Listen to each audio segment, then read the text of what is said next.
Voilà, de retour sur ce plateau. Merci en tout cas de votre fidélité à ce programme. Vous êtes en train de suivre Matin Bonheur en direct d'Abidjan, Côte d'Ivoire. Je suis Christelle Meledge et c'est Judith Assoumou qui réalise donc ce temps d'antenne. Avant d'aller au journal, nous étions en train de parler, nous parlions avec le docteur Kassoro, président de l'ONG Parle, sur le sujet similitude entre les langues ou ethnies de Côte d'Ivoire et celles qui existent en Afrique. Et justement, nous étions en train de comprendre certaines choses que les Akans venus donc du Ghana, mais ils nous disaient à l'époque, c'était pas le Ghana. Oui, parce que le mot Ghana est un mot malinqué et que c'était l'empire du Ghana. C'est Kwame Nkrumah qui a aimé le nom, qu'il a donné au pays, qui était le produit de la balkanisation de notre continent et l'espace qui lui révélait. Et c'est ça qu'il a utilisé pour appeler le pays Ghana.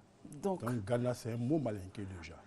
Mais les populations qui sont au Ghana... Qui sont du Ghana, qui ont quitté l'espace. Qui ont quitté l'espace, qui se trouve aujourd'hui être le Ghana. Être le Ghana pour venir en Côte d'Ivoire. Pour venir en Côte d'Ivoire, on dit que ce sont les populations baoulées, Agni, et puis quelquefois aussi dans la culture bron, on trouverait justement ce type de... Mais les bons sont en même temps des deux côtés des frontières, des deux côtés des deux frontières, enfin des deux pays. Donc ils sont en même temps au Ghana et en Côte d'Ivoire. C'est comme les ethnies, on les appelait des ethnies frontières. Dans notre document que nous avons sorti à cet effet, pour montrer les réalités ethno-culturelles de l'Afrique. Là, on est d'accord, nous avons des similitudes. Oui, forcément, puisque nous sommes... La Côte d'Ivoire a une position assez stratégique dans l'Afrique subsaharienne, c'est qu'elle est le carrefour de toutes les civilisations de l'Afrique de l'Ouest.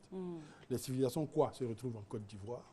Les civilisations Gour se retrouvent en Côte d'Ivoire. Les civilisations Mandé qui comprend les civilisations Gour sont les Sénoufo, les Lobi, les Koulango, les Komono, les Samogor, et tout. Bon, je peux citer aussi les Siti, on ne les connaît pas beaucoup. C'est pour cela que j'ai demandé à toutes les ethnies de faire de telle sorte qu'on puisse les connaître. Elles sont en train de disparaître et il ne faut pas que les ethnies qui transportent une culture donnée à travers l'expression de la langue disparaissent, parce que si elles disparaissent, c'est dangereux pour le patrimoine culturel en matière de savoir. S'il n'y a personne qui parle la langue, évidemment, c'est voué à disparaître.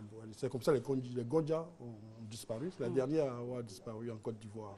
La dernière est dit morte. Alors, donc, dans la civilisation Go, vous avez dit, nous avons les Sénoufo et pas mal d'autres ethnies. On les retrouve également en dehors de la Côte d'Ivoire. Oui, on les trouve en haut du Ghana. Les Dagomba. En haut du Ghana, c'est-à-dire ? En haut du Ghana. Le Ghana, il y a 3 civilisations au Ghana. Il y a les civilisations Kwa, il y a les civilisations Gour, et puis il y a une traversée de civilisations, il y a une petite civilisation des langues ouest-atlantiques qui passe comme ça, comme ce qu'on appelle souvent les Peuls, tout couleur et tout ça. C'est une bande civilisationnelle qui va du Sénégambie jusqu'au Cameroun. Donc il y a des Peuls aussi qui en petite poche, mais ils ne sont pas très connus, très identifiés, parce qu'ils ont été plus ou moins phagocytés par les ethnies qui sont... qui disent être le propriétaire, qui sont être propriétaires terriens. Bon, ce qui est là, c'est que ces civilisations se retrouvent forcément. Elles sont aussi au niveau du Togo. Mais en haut du Togo. Côté langue, est-ce qu'elles pourraient se comprendre aujourd'hui? Oui, ce sont les langues. Il y a des similitudes. Ouais, c'est pour ça qu'on les appelle les langues Gour, les langues Kwa, les langues Krou, les langues Mandé, parce qu'il y a des similitudes au niveau de choses. Chaque ethnie. Par exemple, je prends la langue, pour les Mandés, il n'y a pas trop de problème parce que le fond culturel, le fond linguistique est à peu près le même. Mais si vous voyez même au niveau de la Côte d'Ivoire, c'est que quand un Maouka qui exprime la langue malinké parle, le plus souvent tout le monde parle le Dula. C'est dommage puisque quand un Maouka parle, vous savez qu'il y a de la culture dans l'expression. Quand un Koyak parle, vous savez qu'il y a de l'expression dans la culture. Un Koro parle. Les Barala parlent, mais les gens ne connaissent pas tout le monde Dula. Ils ne savent pas que dans la civilisation malinké, dans l'ethnie malinké plus ou moins, il y a les Barala, il y a les Bilou, les Chaka, les Konyanka. Bon, donc il y a beaucoup de variances, mais toujours est-il que le fond est le même. Pour la civilisation Krou, par exemple, nous avons 13 ethnies en Côte d'Ivoire ici, des Bété, des Oué. Les Oué, on les trouve au Libéria. là-bas on l'appelle cran. Pour les mandés du Sud, comme par exemple les dents, qu'on appelle ici Yakuba, on les retrouve aussi en Sierra Leone, au Libéria. Donc là-bas, on dit Bresset, mais c'est la même langue. Donc je veux dire qu'en définitive, il y a beaucoup de similitudes, mais c'est lié au fait que les gens n'ont pas tenu compte de nos espaces ethno-linguistiques avant de faire leur découpage et de balkaniser l'Afrique, de l'émietter. Ça aurait permis justement de mieux faire soudre le développement si toutes ces identités étaient ensemble. Parce qu'elles ont le même système de représentation, elles ont les mêmes ambitions, les mêmes valeurs. Voilà. Donc c'était plus facile de pouvoir faire du développement. Parce que le développement, pour que cela, c'est une construction. Et le plus souvent, si vous avez les mêmes valeurs, les mêmes visions du monde, c'est plus facile de mettre ensemble vos idées et de produire quelque chose pour faire avancer.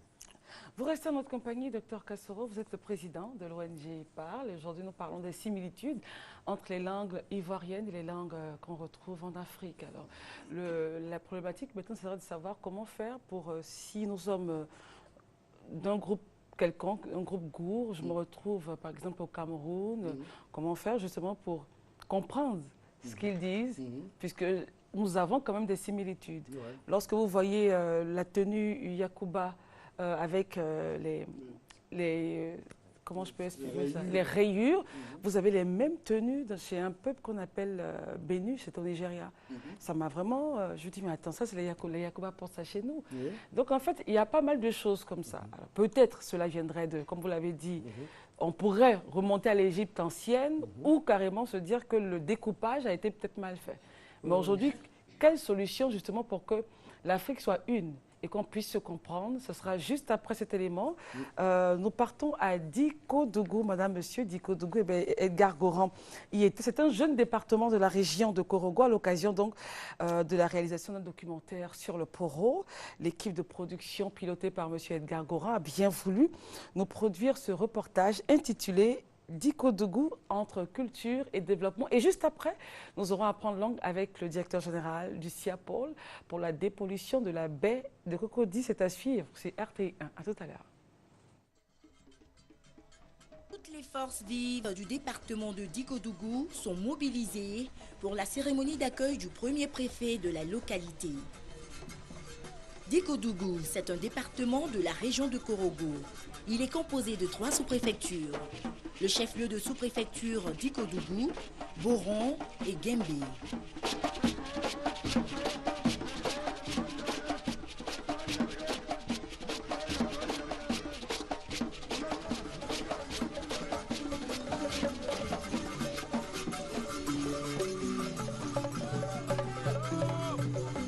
Grelots, tam-tam, groupe folklorique, cérémonie de libation, montée du drapeau national, remise de dons au nouveau préfet et à son épouse ont été les grands moments de cette journée.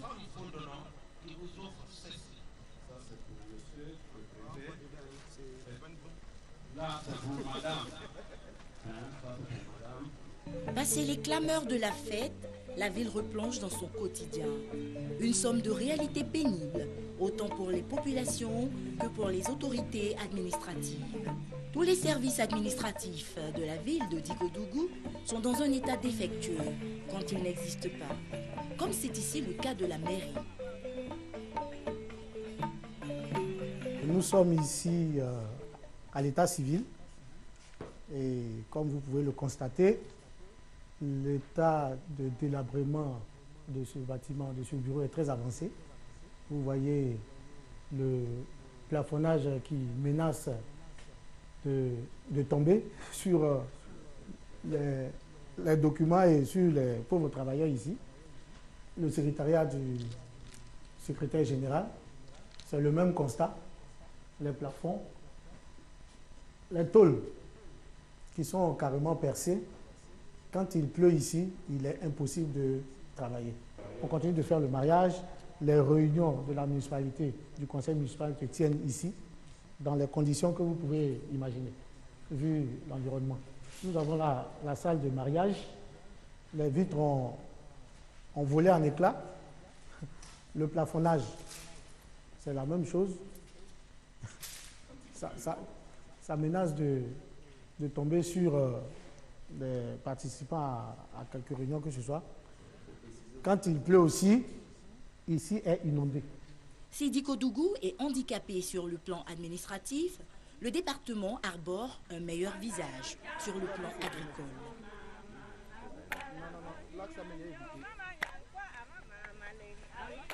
Le département de Diko Dougou abrite de vastes zones de culture maraîchère qui sont mises à profit par les coopératives de femmes, à l'instar des coopératives de Guembé.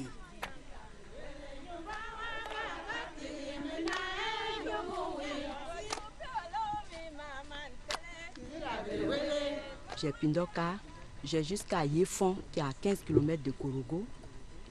J'ai Litio qui font partie de l'union de ces groupements de femmes que j'encadre. On est près de 850 femmes dans 15 groupements. Nous, on produit, on fait le maraîcher, on fait le vivrier. Présentement, c'est les oignons qui sont sur les sites.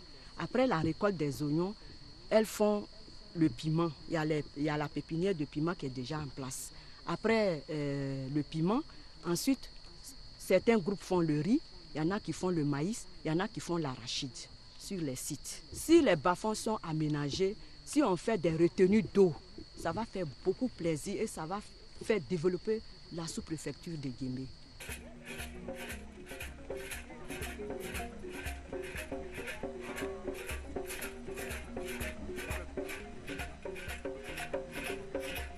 Diko Dougou, c'est aussi le patrimoine culturel sénoufo, dont le poro est la forme la plus vulgarisée. Nous sommes d'origine forgeron de Diko Dougou et cette manifestation rentre dans le cadre de l'initiation des jeunes au poro.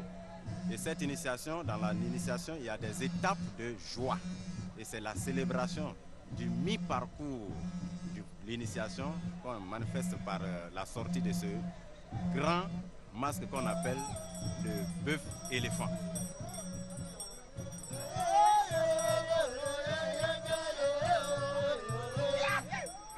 Toute personne a une origine.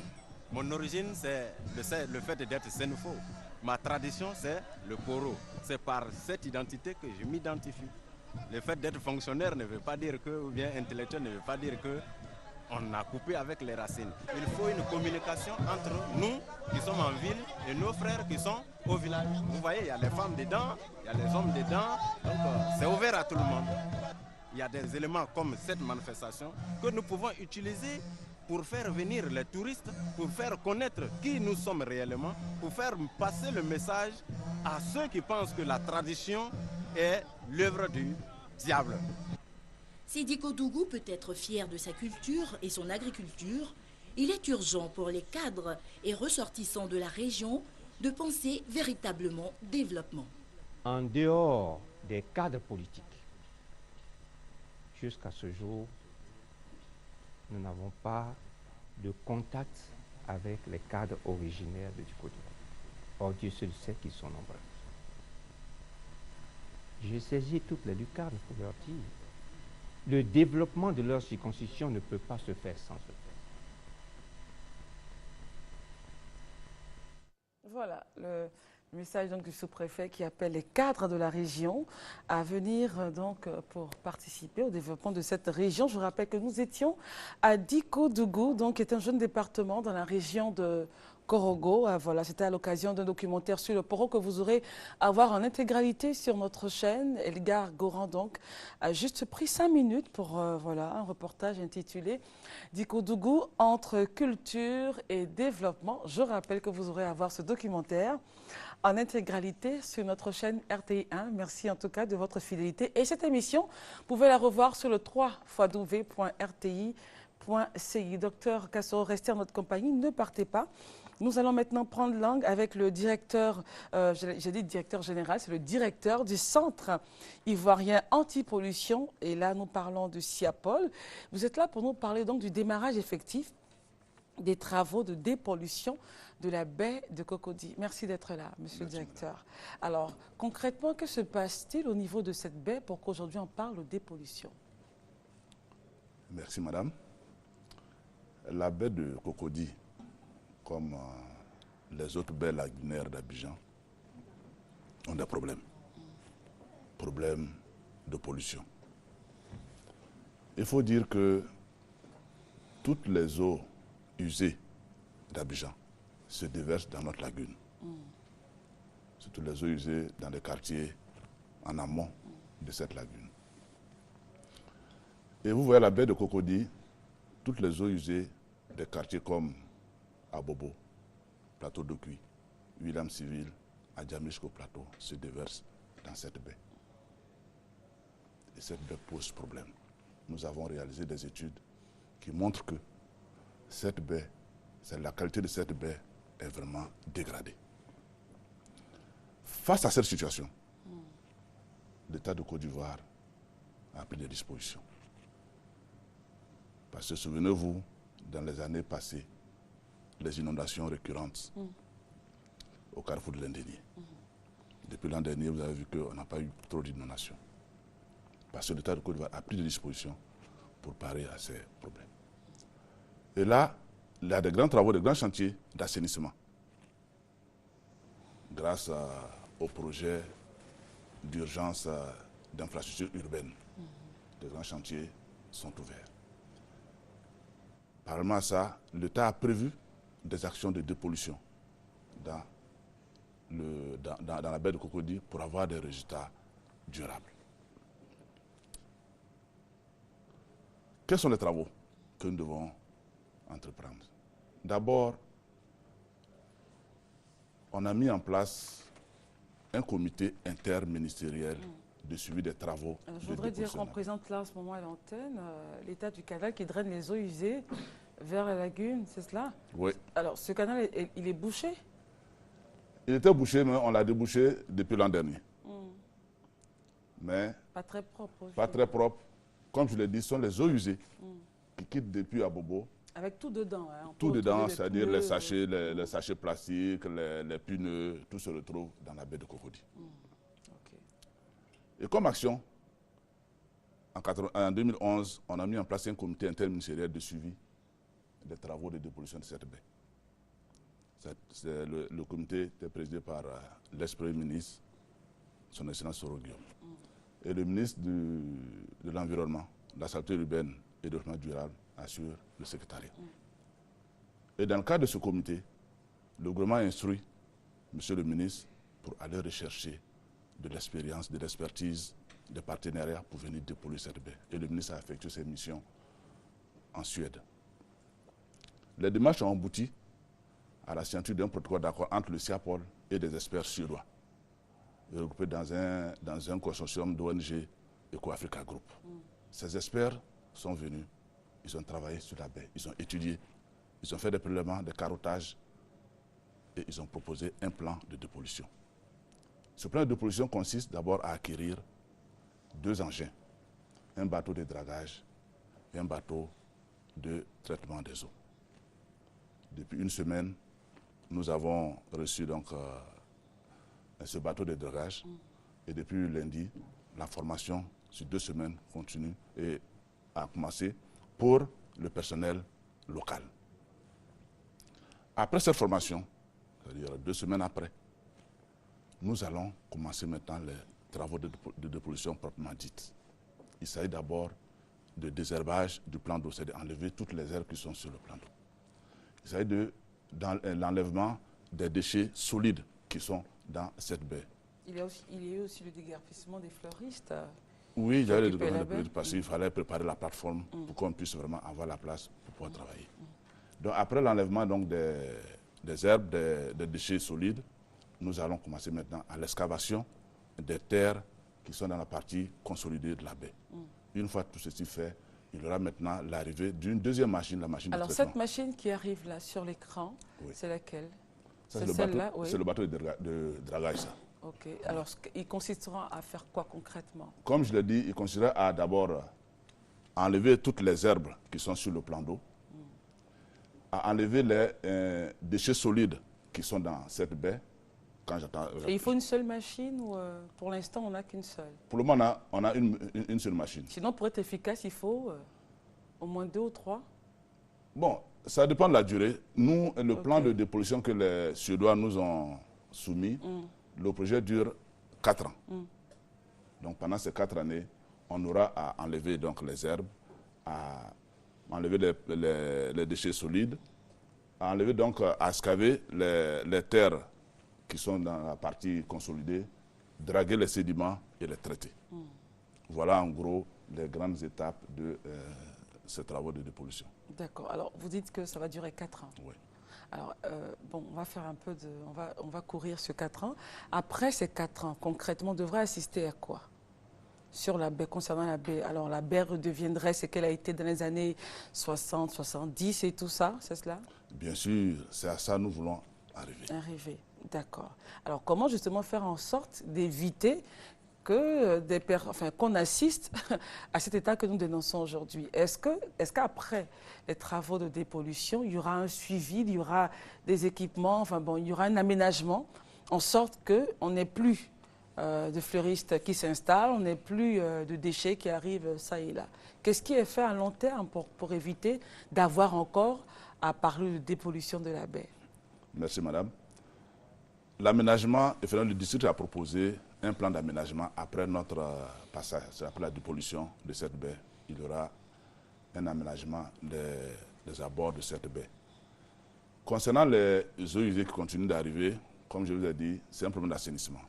Et le ministère de l'assainissement s'en occupe. Il y a une étude qui est prévue pour identifier toutes les sources de pollution illicite, puisque en Côte d'Ivoire... On les connaît déjà, non, ou pas? On a dit qu'il y avait des eaux usées qui venaient de les eaux usées venaient, mais quartiers. ce sont des branchements anarchiques. Logiquement, le réseau d'eau pluviale devait seulement... On devait recevoir que les eaux pluviales. Alors là, on a autre chose. Malheureusement, c'est dit qu'il y a eu des branchements illicites qui font qu'aujourd'hui, en saison sèche, où on ne devait même pas avoir d'eau dans ces canaux, ce sont des eaux usées qui arrivent. Et donc, le ministère a pris des dispositions pour que toutes ces eaux usées soient en tout cas supprimées. Toutes ces eaux soient supprimées. Comment vous dites dispositions, c'est-à-dire lesquelles, par exemple? Actuellement, on a identifié, le ministère a identifié toutes les sources de pollution. Donc, c'est-à-dire que tous ces ménages qui ont ces branchements seront obligés de les supprimer. Ils seront obligés de les supprimer. Et le grand chantier dont je parle, ce sont ces dispositions-là. D'accord. Ça veut dire qu'il y aura vraiment un suivi très rigoureux. Il y aura un suivi pour ne plus justement qu'on ait à subir les odeurs nauséabondes et puis une baie qui n'en est plus une, malheureusement. En tout cas, ce n'est plus une baie, mais on aura, en tout cas d'ici 4 ans, une baie où on aura à faire par exemple du ski nautique, où on se promènera sur les berges. Vous nous faites rêver, là, monsieur le directeur. Bon, c'est ce que nous voulons. Alors, ce sera vraiment un véritable attrait touristique. Et bien sûr. C'est pour ça, c'est l'objectif. C'est l'objectif que nous visons. Que cette baie vraiment soit vraiment une baie. Lorsque vous allez dans les autres pays d'Europe, ces plans d'eau sont aménagés et on fait du ski nautique, on fait tout ce que nous voulons. Alors justement, ces travaux-là sont quand même des travaux de grands travaux que vous allez faire. Quels seraient les risques pour la circulation, puisqu'on sait que la route passe à proximité justement du lieu des différentes opérations qui vont se passer? Il n'y aura pas d'impact sur la circulation. Ok. Tous ces travaux se déroulent dans la baie. Nous avons aménagé une plateforme où sera parquée la machine de traitement et les débris que nous allons retirer de cette lagune, on a déjà identifié un espace où ils seront stockés. Donc, c'est dire qu'il n'y aura pas d'impact sur la circulation. Et justement, tout ce que vous allez retirer de la lagune, ça servira à quoi? Cette vase, ça servira à quoi? D'abord, cette vase sera traitée. Comme la machine de traitement vient pour traiter cette vase. Une fois les produits issus de ce traitement, on pourra fabriquer des briquettes pour aménager les berges. On pourra aussi utiliser ces débris traités pour stabiliser déjà un espace où on a identifié pour faire après aménager. Voilà. Alors justement, la baie, est-ce qu'il y a le budget est-il colossal? Parce que c'est vrai que l'argent n'aime pas le bruit, mais on va en faire un peu ce matin.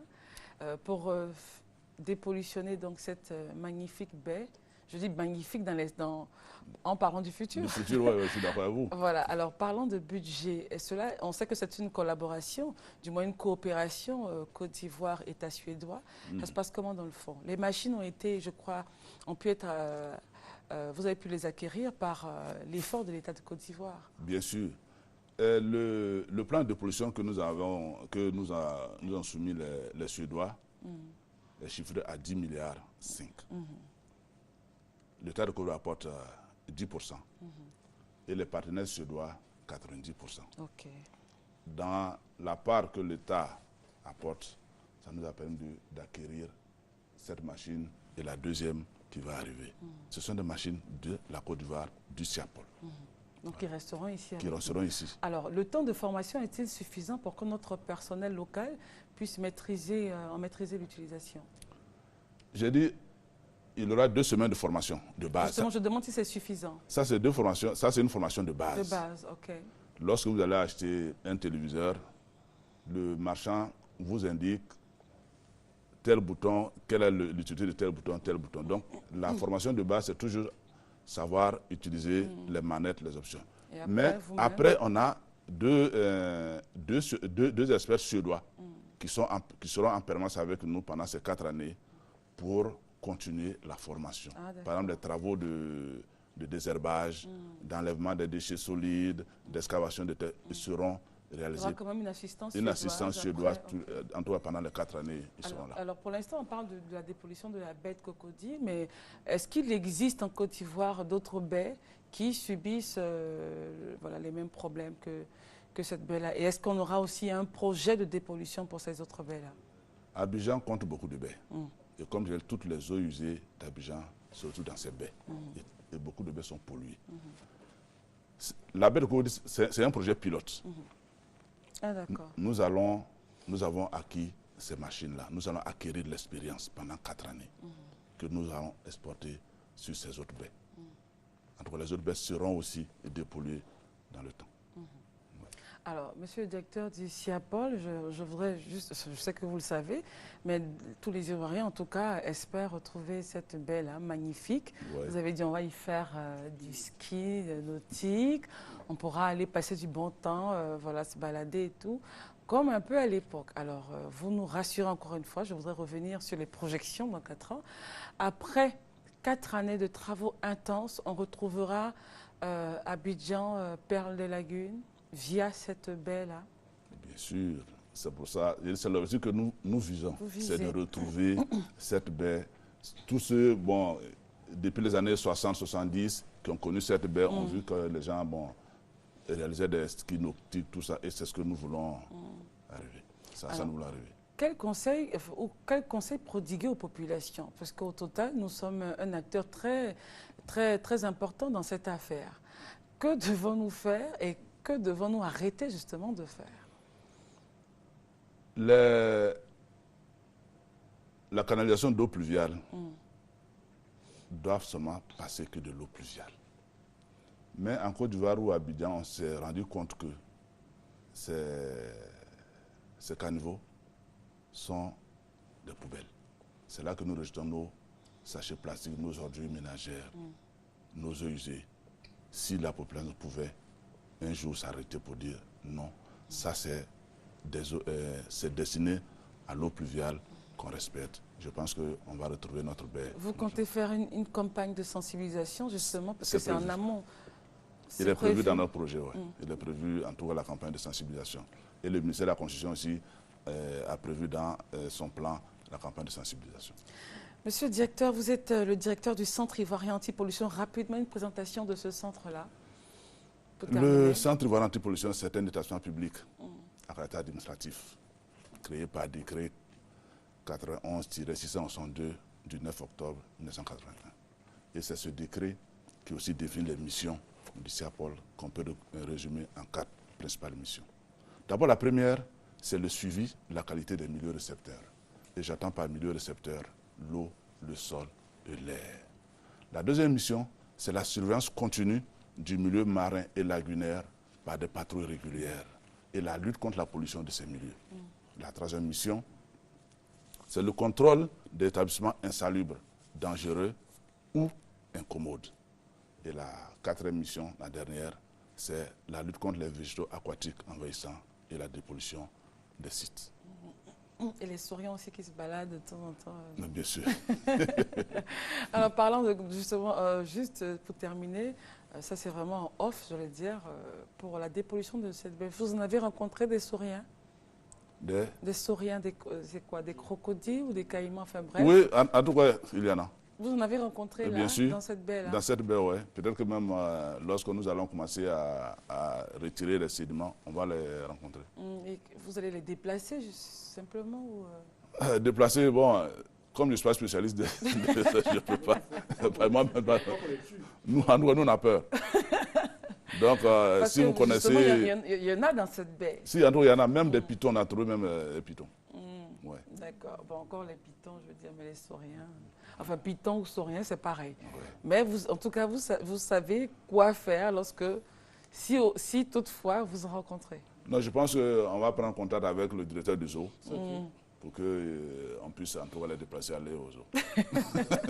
Merci beaucoup. Merci, madame. Vous êtes le colonel Dibi Martin et vous êtes le directeur du Centre ivoirien anti-pollution. Avec vous, nous avons parlé donc du démarrage effectif des travaux de dépollution de la baie de Cocody. Merci d'être venu. Merci, et madame. excellent jeudi. Tout de suite et maintenant, nous partons dans l'univers des garagistes et on se retrouve pour la suite de ce temps d'antenne. À tout à l'heure.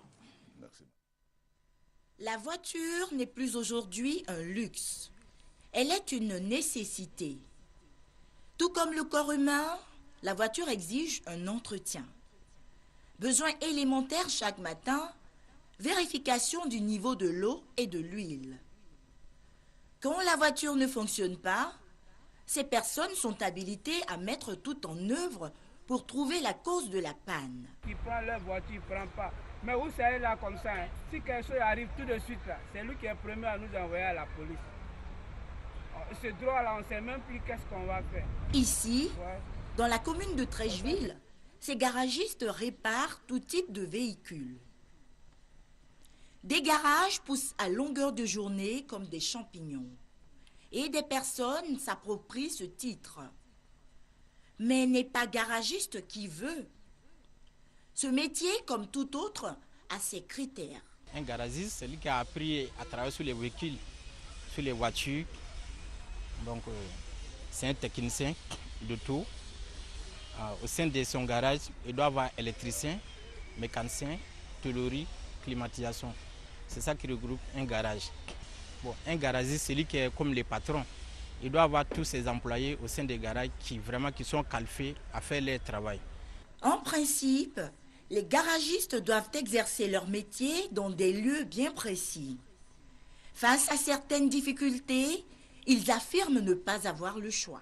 Bon, comme c'est le lieu que l'État est un peu abandonné, voilà pourquoi nous nous retrouvons là. Parce que ça ne plaît à personne de travailler sur une notation. Vous voyez, d'abord, ça descend les rayons qui ne vont pas avec la santé de l'homme. Voilà, mais dans les conditions où nous nous trouvons souvent, nous sommes obligés de le faire. Ce métier est un secteur pourvoyeur d'emplois. Désormais, les garagistes veulent quitter l'informel. Ils sollicitent donc le concours de tous. Nous sommes l'Union des garagistes professionnels de Côte d'Ivoire. Notre problème, que si tu as vu, il y a des désordres, c'est le problème des sites.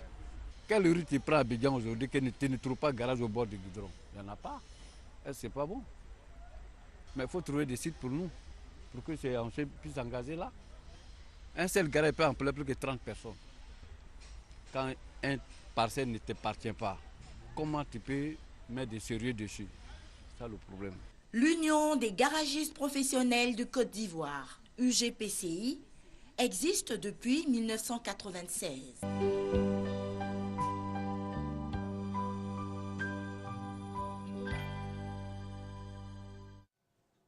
Voilà, de retour sur ce plateau, c'est M. Eclou voilà, qui prend la place du directeur du CIAPOL. Vous venez de la Sodexam pour nous parler donc de la journée météorologique mondiale. Bonjour et merci d'être là. Bonjour madame. Nous écoutons parler nous de cette journée. Merci. Comme chaque année, l'Organisation météorologique mondiale célèbre la journée météorologique mondiale le 23 mars. Et cette année, en Côte d'Ivoire, nous allons la célébrer le 22 mars. Le 22. Voilà, avec comme thème pour cette journée, assurer la veille météorologique mondiale pour la protection des biens et des personnes. Alors, on peut avoir une explication de ce thème-là? Oui, en fait, la météorologie va aider les populations afin qu'on puisse éviter des pertes en vies humaines, surtout ça, et aussi éviter les dégâts matériels. Parce que nous savons tous que les phénomènes météorologiques sont responsables de grandes catastrophes et on a un peu partout dans le monde d'importantes pertes en vies humaines et des dégâts matériels. Alors, donc au total, en Côte d'Ivoire, cette journée va consister à faire quoi? Quels sont les axes assez forts que vous allez auxquels nous allons assister en Côte d'Ivoire pour cette journée? Ok, merci. Pour cette journée en Côte d'Ivoire, elle va se dérouler sous 3 thèmes.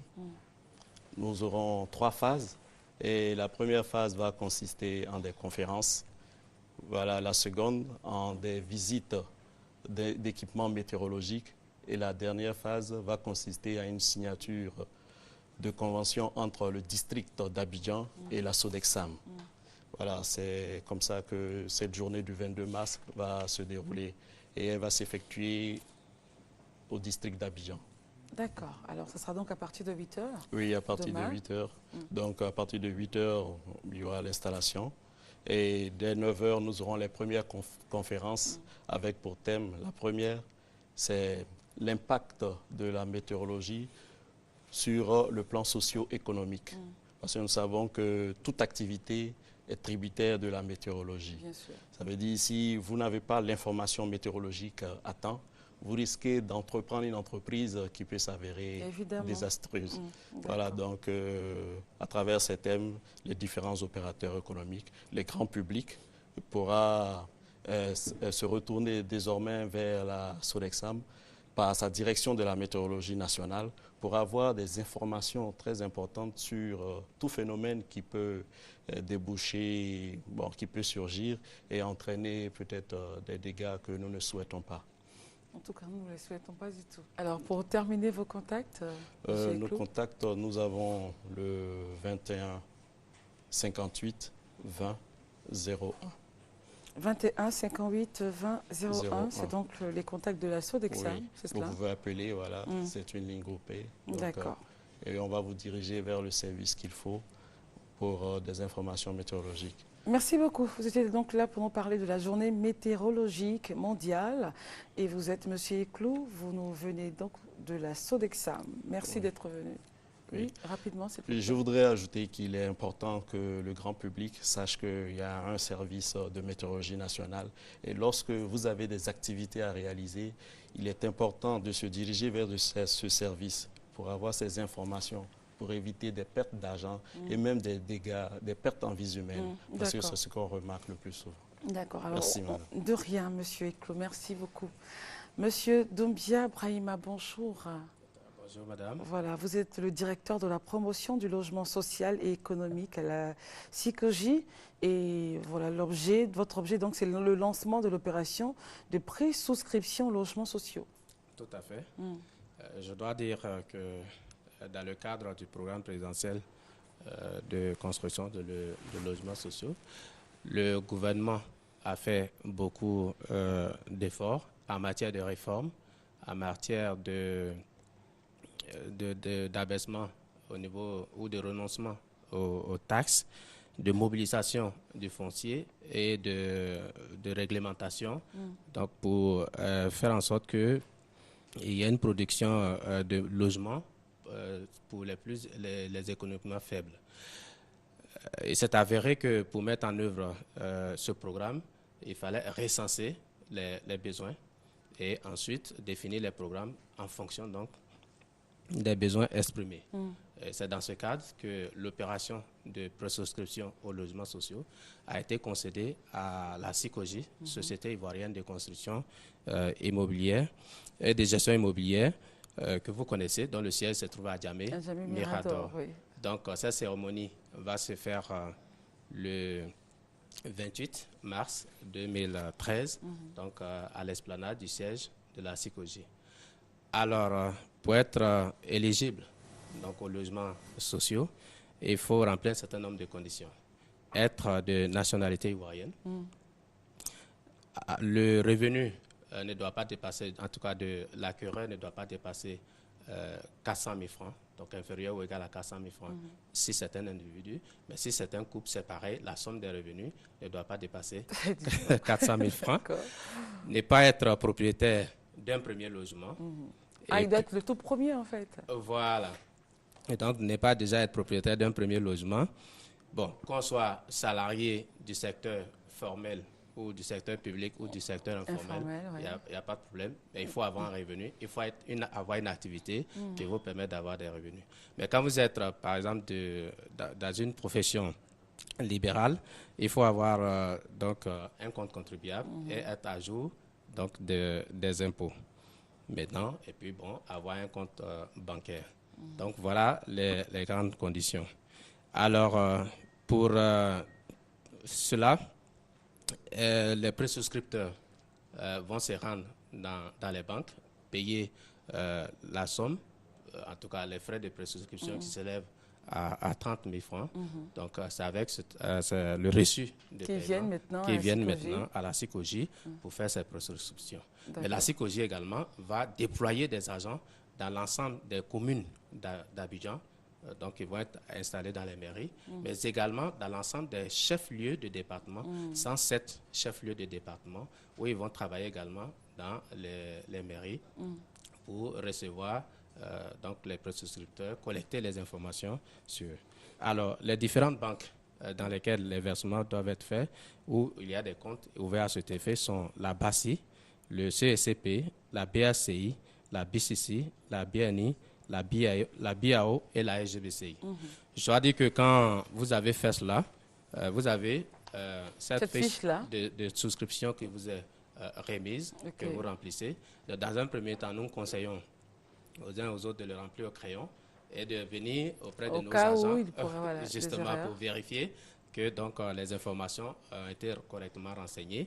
Ensuite, vous joignez toutes les preuves donc, que vous avez un revenu. Donc, le bulletin de salaire pour les salariés et pour les autres, l'attestation de revenus, plus tout ce que vous avez comme charge à la maison, frais de reçu d'électricité, reçu de facture de CIE-CDC, et puis peut-être facture du loyer que vous payez.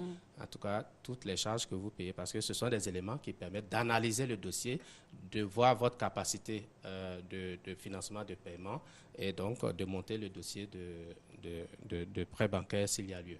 Alors, donc, les modalités, on pourra en revenir plus tard, puisqu'il y a d'autres émissions qui vont venir. Exactement. Voilà, donc, il y a pas mal de questions à poser, mais aujourd'hui, je vous laisse aller. D'accord. Quand tout cela est fait, vous avez cette enveloppe pour garder la confidentialité, puisque, quand même, ce sont des informations personnelles que nous collectons. Donc, ces informations doivent être gardées de façon confidentielle. Donc, il y a une enveloppe dans laquelle ces informations sont gardées. Et donc, le présouscripteur, lui, va avec ce qu'on appelle une plaquette sur laquelle également il y a un certain nombre d'informations, notamment son numéro de dossier et puis le numéro du reçu. Donc, il a des versements au niveau donc, de la banque. Alors, je voudrais, pour terminer sur cette partie, si encore on a un peu de temps, inviter l'ensemble des Ivoiriens à participer à cette opération parce que l'État a fait des efforts au cours de la semaine. Les uns et les autres verront le niveau d'effort que l'État, le gouvernement a consenti pour que les maisons qui vont être construites soient à la hauteur, à la portée du plus grand nombre des Ivoiriens. Les conditions favorables de paiement de ces logements qui ont été arrêtés vont être également données aux uns et aux autres pour voir que c'est une opportunité qui s'offre à chacun d'entre nous aujourd'hui de participer à cette opération. Mais je voudrais dire que pour les besoins de la statistique et pour les besoins d'information de l'État, on va collecter aussi des informations sur ceux qui ne sont pas éligibles au programme de logements sociaux, mais qui ont besoin de logements, qui ont besoin de terrains aménagés, qui ont besoin de logements de standing. Créer une stratégie pour eux. Voilà, donc ça permet aussi de collecter toutes ces informations, de les reverser au niveau donc, du gouvernement pour que des planifications puissent être faites sur la base de ces informations. Alors, M. Doumbia Brahima, je vous propose de revenir sur ce plateau. D'accord. Parce qu'il y a pas mal de questions à poser. Tout à fait. Voilà. Aujourd'hui, on vous a laissé aller, vous déroulez le projet, mais il y a pas mal de petites questions, de petites interrogations qu'on se pose. Alors, on aimerait que vous reveniez pour qu'on ait le temps, vraiment, de pouvoir les éplucher une à une. Mais en tout cas, alors, ça sera le 28 mars, à partir de 8 h, à l'esplanade de la SICOGI. La SICOGI, c'est à Djamé Mirador, pour ceux qui ne sauraient pas. Alors, les contacts, parce que j'imagine que les populations attendent ça, je les donne du moins. Oui, oui, allez-y. Alors, le 20, vous avez le 20, 30, 55, 60. Le 20, 30, 55, 60 et le 20, 30, 55, 61 ou 63. 20, 30, 55, 60, 55, 61 ou 63. Merci beaucoup d'être venu, monsieur. Je rappelle que vous êtes le directeur de la promotion du logement social et économique à la SICOGI. C'est moi qui vous remercie. Merci beaucoup, monsieur Doumbia Brahima. On part à la réclame et on se retrouve dans quelques instants.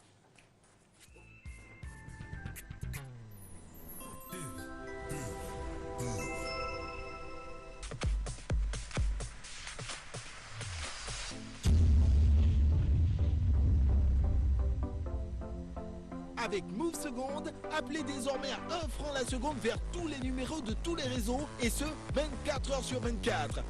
Pour activer, achetez votre kit Move Seconde en agence ou chez votre vendeur à 500 francs avec 1000 francs de crédit et chaque jour, 100% de votre consommation vous est remboursée. No limit.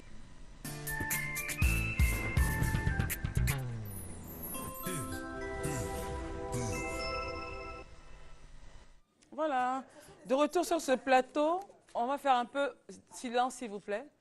De retour sur ce plateau, nous allons, le temps de voir installer nos DCIM, continuer à parler avec vous, Dr Kassoro. Alors au total, on retient que ne soyez pas étonnés si vous allez dans certains pays de notre Afrique. De nous retrouver, de retrouver les mêmes habitudes, tout ça. Afrique subsaharienne. Afrique subsaharienne, mais nous savons en Afrique... Est-ce qu'on pourrait retrouver des similitudes entre nos ethnies et jusqu'en Rhodésie, en Afrique du Sud, par exemple? Oui, là-bas, ce sont des Bantous, mais à côté, il y a les Kwanzans. Vous savez, en Afrique... Quand vous dites à côté, c'est où? À côté, vers, comme on l'appelle, l'Angola et tout ça, là, ce sont des Kwanzans qui sont là. C'est l'ère linguistique Kwanzan. Ici, y a-t-il des ressemblances entre l'ère linguistique Kwanzan d'Angola et nos aires linguistiques de Côte d'Ivoire? Il faut, au niveau des expressions ethniques, voir comment est-ce que ça se fait. Et puis, il faut avoir les moyens d'y aller. Il faut peut-être trouver les Kwanzans, les Angolais et Kwanzans qui sont ici et tout ça. Il faut un certain nombre de choses. C'est pour ça que nous sommes une ONG. Nous travaillons à cela. Nous voulons faire connaître les civilisations d'Afrique noire à tous les Africains. Et nous avons mis une plaquette sur le marché pour qu'éventuellement ces ressources-là puissent nous permettre de continuer la recherche et d'approfondir cette recherche. Alors, mais justement, quel est l'objectif, in fine, quel est l'objectif donc de cette recherche? De savoir que je me retrouve culturellement dans un peuple, dans un autre pays. Quel serait, selon vous, l'objectif pendant que Suzanne Kwame s'installe pour nous parler de formation, emploi des femmes au métier de peintre? On termine. C'est important parce que ça va créer une dynamique relationnelle, un champ de convivialité. Connaître les autres, c'est toujours bon, on apprend, on s'instruit, on échange. Et cet échange-là a pour objectif de créer l'interculturel qui est source de paix et de bonne entente, de cohabitation. On retient cela, l'interculturel qui est source de paix, en fait, au total. Voilà. Alors, vous connaissez Suzanne Kwame. Forcément. Elle n'est plus à présenter. Alors, Suzanne Kwame, donc, qui étend ses limites, elle a plusieurs cordes à son arc. Aujourd'hui, c'est la corde de la formation-emploi que nous allons essayer de titiller un peu.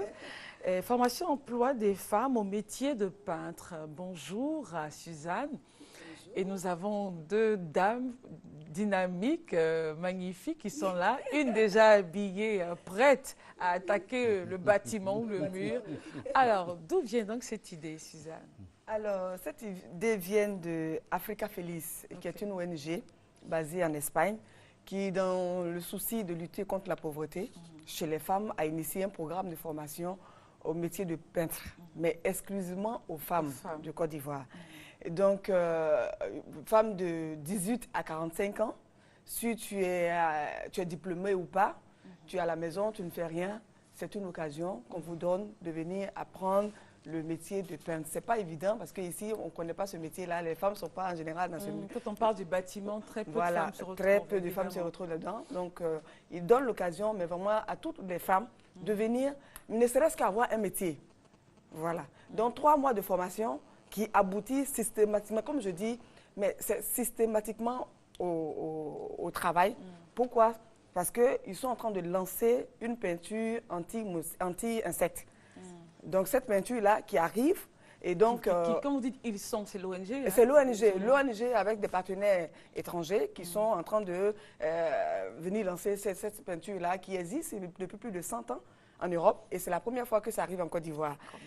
Voilà. Donc, ils veulent seulement créer des emplois pour des femmes. Pour les femmes. Alors, on a une dame peintre, on a une peintre, c'est ça, hein? Ouais. Alors, le terme, est-ce qu'on va faire un euphémisme féminin?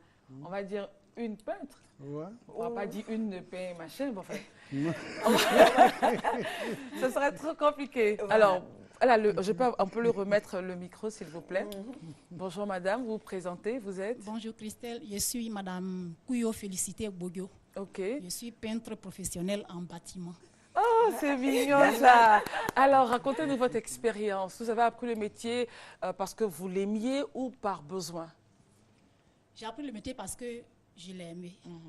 Alors, l'ONG Africa Feliz, qui lutte contre l'immigration illégale et clandestine, qui est basée en Espagne, avec sa représentation Côte d'Ivoire, qui est RODESI, le réseau des organisations de développement économique et social en Côte d'Ivoire, lance un programme d'insertion des filles et femmes au métier de peintres professionnels en bâtiment. Des femmes âgées de 18 à 45 ans, 50 ans peuvent venir s'inscrire. Alors, vous avez déjà bénéficié de la formation? La formation, j'en ai déjà bénéficié. Et ça va sur le terrain, vous, avec les hommes, ça se passe comment? Ça se passe très bien. Ça se passe très Ils bien. sont un peu étonnés, les hommes, non? Ben, ils sont étonnés parce qu'en Côte d'Ivoire, ici, il n'y a pas de peintre femme. Vous êtes peut-être l'une des seules, ne disons pas la seule, ne disons pas la seule, mais l'une des seules. Voilà, l'une de Sinon, de il y a des femmes peintres, mais elles ne sont pas trop vues. C'est maintenant même que ce travail arrive en Côte d'Ivoire. Et vous êtes aussi efficace que les hommes quand on vous donne un travail à faire? Très efficace. Plus efficace que les hommes. Nous sommes très fortes. Donc, c'est pour dire à toutes mes sœurs du nord, du sud, de l'est, de venir à la formation. En passant par le centre, de venir à la formation, quels que soient les lieux où elles sont, dans les villages, dans les hameaux, partout, dans toutes les villes. Qu'elles viennent, qu'elles n'attendent pas, parce que les places sont vraiment limitées. D'accord, merci beaucoup. Alors, vous allez donner passer le micro à la dame qui est là. Alors, vous êtes? Je m'appelle Marcel Kadi. Je suis la responsable. Marcel Kadi, regardez la caméra. Marcel Kadi. Oui. Je suis la responsable du département de sensibilisation. Et que c'est le t-shirt du terrain que je porte. Alors, au total, ça c'est la question que je réserve du moins à Suzanne. Mais déjà pour la sensibilisation, déjà les femmes, il y a un engouement, elles s'inscrivent? Oui. Elles s'inscrivent. L'inscription a commencé et qu'on a pas mal de monde dans nos sièges là-bas. Et que j'invite mes sœurs. À quel numéro? Au 23 46 91 55. On va reprendre. 23 46 91 55 et au 01 15 21 48 au 08 14 92 54. D'accord. Ok. Bon, je voulais parler un peu rapidement, s'il vous plaît. Pour le type de formation est composé de, comment on appelle ça, de pot de peinture. Les blouses. Non, c'est pour dire en gros que la formation, elle est gratuite, mais le kit coûte 55 000 francs. Les 55 000 francs, si vous voulez, c'est le matériel que ces femmes doivent utiliser pour travailler. Donc, c'est ça Donc qui va... vous inscrivez gratuitement, voilà. mais vous venez avec votre kit. Non, quand vous venez, c'est-à-dire que vous venez avec l'argent pour payer votre kit. Voilà, voilà. La formation qui est composée de peu de peinture, des gants, des pinceaux, en tout cas de la combinaison, des bottes et tout ça. C'est ça qui fait 55 000 francs. Sinon, la formation elle-même, elle est gratuite, elle dure 3 mois seulement. Et au bout des 3 mois, les femmes seront sur le terrain. Et comme il y a la peinture qui arrive, donc quand vous venez acheter la peinture, en même temps, la main-d'œuvre est comprise dans la peinture. Donc, je crois que les femmes ne doivent plus hésiter. C'est donné. Et nos parents aussi, qui sont à la maison aussi, qui ont des gens qui sont sous leur responsabilité, nous les invitons aussi. Allez, toutes les filles à la peinture. Voilà. Alors, rapidement, madame, rapidement, s'il vous plaît. Je voulais indiquer le lieu de formation. Allez-y. Voilà. Les cours vont dérouler le mois prochain au groupe scolaire André Latry à Giesco. Et dans d'autres établissements dans le district d'Abidjan. L'intérêt, c'est plutôt donner les numéros de téléphone pour qu'elles appellent et que vous donniez d'autres détails. Alors, voilà, donc, le numéro. Voilà, 23 46 91 55. Et puis, il y a le 01 15 21 48. Ou tout simplement en face du cimetière municipal de Yopougon. Voilà. Cimetière. Voilà, ouais. En face du cimetière. Mais tout le monde connaît le cimetière. Même si... Vous n'avez pas le micro. Voilà. À l'immeuble Aruna Kone. Voilà. D'accord. Les femmes peuvent venir au siège là-bas pour s'inscrire ou appeler pour plus d'informations. Merci Suzanne. Merci à vous, mesdames, d'être venues. Je rappelle qu'elle était là pour nous parler de la formation emploi des femmes au métier de peintre. Et si vous n'avez pas pu prendre les numéros, vous avez le 01 15 21 48, le 23 46 91 55. Merci à vous, mesdames, d'être venues. Docteur Kassoro, cela vous a fait rire un peu de voir. C'est bien que les femmes puissent être formées au métier de peintre. Tout à l'heure, c'était pour trouver le nom, une femme peintre. Voilà. Puis il y a aussi, est-ce que c'est le peintre, ceux qui font les tableaux, qui font les artistes là, ou bien ça c'est la peinture. Donc peut-être il faut trouver un mot pour dire. Exactement. Les peintureuses, non? Non, ce sera à la limite un peu péjoratif. Oui, non, mais je vais dire. Mais enfin, on dira femme peintre, métier de peintre, bâtiment. Voilà. Si avec la précision, on sait exactement de quoi il s'agit. On revient donc pour dire que l'objectif de trouver des similitudes entre peuples d'Afrique serait au total la connaissance, c'est-à-dire une interconnexion, on va dire, pour travailler à la paix et tout cela, parce que si je sors de la Côte d'Ivoire, que je me retrouve dans une culture, par exemple en Angola ou au Zimbabwe ou au Sénégal même, je me sens comme chez moi. Oui, c'est-à-dire que comme vous les connaîtrez, c'est un peu vous-même. C'est-à-dire que comme vous les connaîtrez, ils ne seront plus étranges. Donc ils n'auront plus de comportement étrange, ils ne seront pas des étrangers, ce seront vos frères. Parce que vous avez appris à vivre avec eux, à vivre ensemble. Pour vivre ensemble, il faut qu'on se connaisse. Si on ne se connaît pas, donc vous n'avez pas appris à vivre avec eux, puisque c'est un peu les mêmes cultures que vous avez. Oui, mais ça, c'est quand vous avez les mêmes cultures, c'est parce que vous appartenez à la même civilisation au départ. J'ai dit tout à l'heure que si vous allez au Ghana, si vous allez au Nigeria, si vous allez au Cameroun, il n'y a pas de problème. Mais si vous allez en Afrique du Sud, ce sont les Bantous qui sont là-bas. Donc forcément, c'est une culture qui est différente. Mais par le fait de la connaître, vous allez arriver à échanger avec eux, avec cette culture-là, et puis créer ce qu'on appelle l'entente, la convivialité, l'harmonie, parce que vous avez appris à échanger. Donc l'interculturel va favoriser justement cette Afrique que nous voulons voir être créée, une Afrique unie qui pense à son développement, qui pense à sa construction de développement véritablement. C'est un sentiment fort que de savoir si je me retrouve chez l'autre. C'est un sentiment fort qui devrait nous animer. Oui, c'est-à-dire que le connaissant. Donc ça veut dire qu'il faut apprendre à connaître l'autre. Il ne faut pas partir chez l'autre avec ses propres appréhensions, ses propres idées, ses propres, son système de représentation, sa vision du monde. On part chez l'autre pour le découvrir. Donc on se met en quête de connaissances, de ce qu'il est, de ce qu'il transporte. Il a beaucoup de valeurs, il a beaucoup de l'autre. Chez les Krou, par exemple, l'étranger, comme on dit entre guillemets, c'est quelqu'un d'important. À qui vous laissez votre lit? On laisse le lit. son lit à son étranger. Ça veut dire que l'étranger, il est très important. Ce qu'on appelle communément étranger. Hein. Sinon, ce n'est pas des étrangers, c'est des personnes qui viennent nous voir, des hôtes. D'accord. Alors, docteur Kassoro, tout à l'heure, on va faire une toute petite digression sur votre sentiment sur ces Noirs américains. C'est une digression de notre sujet. Ces Noirs américains qui, après tant et tant d'années, cherchent à revenir sur la terre patrie et puis identifier leur pays. On sait qu'il existe un procédé qui permet, avec les gènes, de savoir de quel pays, de façon concrète, hein, de quel pays on viendrait. J'aimerais avoir votre avis, la question, le temps pour nous de recevoir ces chantres-là qui vont faire donc le bonheur de, voilà, spécial Pâques, chantons Pâques avec la RTI. Mais avant, on part à cette magnifique vidéo que nous a fait notre ami, voilà, chanteur, Dungus, qui sensibilise sur la protection des forêts. On regarde.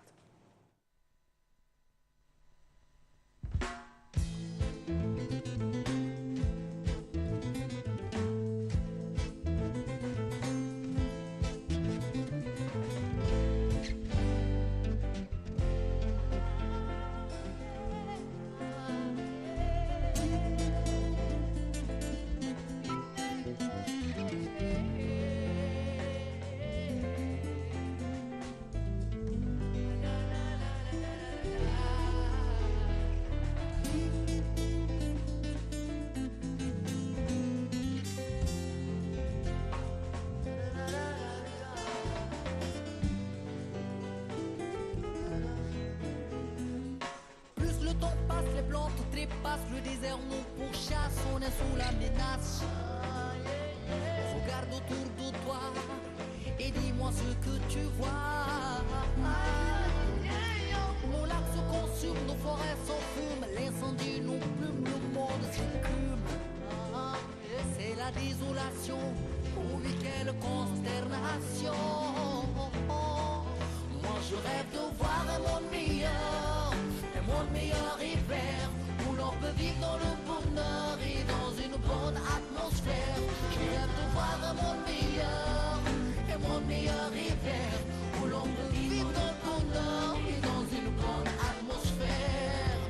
Si seulement chacun peut imaginer d'ici 20 ans le chaos dans lequel ce monde va sombrer. Si seulement chacun peut se faire une idée du danger qui épie le monde. Si seulement chacun plante autour de lui sans en déraciner un seul, imaginez.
Voilà, alors c'était donc notre ami qui nous chantait « Je rêve d'un monde meilleur ». meilleur envers. On fait un salut à l'ONG Gaïa et voilà. Merci en tout cas d'avoir soutenu cette œuvre de planting d'arbres. Je pense qu'on en reviendra au cours de certaines autres émissions qui arriveront. Germain Kuiper, Anselme Semi, Guy Chris, Israël sont sur notre plateau pour nous parler donc de Chantons Pâques. C'est une émission, c'est un événementiel organisé par la RTI. Messieurs, je vous salue. Merci d'être là. Bonjour maman. Bonjour. Vous avez le micro. Alors, Germain Kuiper, vous êtes assis, donc on commencera. On commencera par vous. Alors, bonjour maman et bonjour à toute la population bien-être et à tous les Ivoiriens et à ceux qui sont à l'extérieur. Il faut dire que la RTI 1, RTI 2 organise un grand événement pour la Pâques, Chantons Pâques, avec plusieurs chants. Bon, on nous a sélectionnés. Nous ne sommes pas les meilleurs, mais on nous a sélectionnés, c'est la grâce de Dieu. Nous sommes au nombre de 12. 12, il y aura Shekina, Kone Fontali, les grands frères, Emmanuel Boifou, Grâce Pussivi, toi, Kwasi Ligo, Liberté New Palais, Guy Chris qui est là, Nestor David, Anselme Semi, Grâce Lucie, j'ai oublié qui même. Lili Goïlou, nous sommes au nombre de Victoire Kwasi. Bon, nous serons là pour le show et l'entrée à 5 000 francs. Les tickets commencent à arracher déjà. C'est le vendredi 29 à partir de 20 h au Palais de la Culture à la 4 000 places. C'est une salle que vous affectionnez. Hein. Alors, Guy Christ, parce que vous avez le micro, qu'est-ce que vous réservez donc aux téléspectateurs qui viendront à cette célébration? Bon, je veux dire simplement que nous, on sait ce qu'on va donner au peuple de Dieu, mais bon, on veut que le peuple de Dieu nous étonne par son déplacement, voilà, un déplacement massif. Et donc, on attend tout le monde, de toutes les confessions religieuses, on attend le corps du Christ, on attend tous ceux qui aiment la chose chrétienne, tous ceux aussi qui sont, je dirais, des acolytes de la chose chrétienne. Donc, toutes ces personnes à venir pour que nous puissions communier, nous puissions chanter à la gloire de Dieu. C'est la résurrection du Seigneur. Voilà, donc la RTI emboîte le pas. Déjà le 29, comme il a dit tout à l'heure, à partir de 20 h. Tu prends ton ticket, 5 000 francs. Je pense que c'est quelque chose à vivre et on ne doit pas raconter cela. Voilà. Anselme, prenez donc le micro. On aura forcément le Zoko. Oui, c'est une affaire zocotiquement parlant. Si. Ça se passe dans les reins. Donc chacun doit faire son petit malin. Avec son mouchoir. Oui, ça c'est sûr, c'est sûr. Le mouchoir blanc, il faudrait que vous veniez pour qu'on puisse faire la fête ensemble. Parce qu'on dit, on chante Pâques. Pâques, c'est la résurrection de notre Seigneur Jésus. Donc c'est tout feu, tout flamme, quoi. Voilà. D'accord. Alors, c'est donc le 29, à partir de 20 h, assurément. Avec, il y aura donc vous trois, Guy Christ, Anomira. Ah, voilà. Elle sera là. Faut pas te Elle fâcher. sera là, d'accord. Donc, Anselme, Guy Christ, Kuiper, vous êtes les représentants donc des autres, qui assurément se succéderont sur les plateaux au fur et à mesure. Aujourd'hui à midi, demain matin, tout le midi. D'accord. Et les tickets, évidemment, sont à prendre à RTI Publicité. RTI Publicité, ici même dans la cour de la télé. Au Palais de la Culture également. Au Palais de la Culture et sur les paroisses. D'accord. En tout cas, merci à vous, messieurs, d'être venus. Excellent jeudi et puis Dieu vous bénisse. Merci. Au revoir. Merci. Docteur Kassoro, alors au total, pour terminer notre entretien, nous retenons que nous ne sommes pas seuls. Nous ne sommes pas seuls. Si dans certaines ethnies on dit il y a le mot bia, qui signifie, enfin qui représente souvent un siège. Ici en Côte d'Ivoire, ça peut vouloir dire viens dans certaines autres ethnies et ça peut vouloir dire aussi merci. Donc en fait, nous ne sommes pas seuls et cela devrait nous permettre en fait d'être une Afrique et une seule. Je voudrais donc avoir votre intervention, votre avis sur cette digression. Tout à l'heure, je vous posais la question. Aujourd'hui, il existe des moyens, si je suis afro-américaine, de savoir par exemple que mes ancêtres viennent de Guinée ou de l'Afrique du Sud ou de la Côte d'Ivoire. Et c'est très prisé par les Nord-Américains qui veulent savoir d'où ils viennent. Selon vous, vous n'êtes pas surpris en tant que chercheur de ce sentiment d'identification de ces Nord-Américains? C'est toujours ça. En fait, c'est la quête même de l'homme, la nostalgie des origines.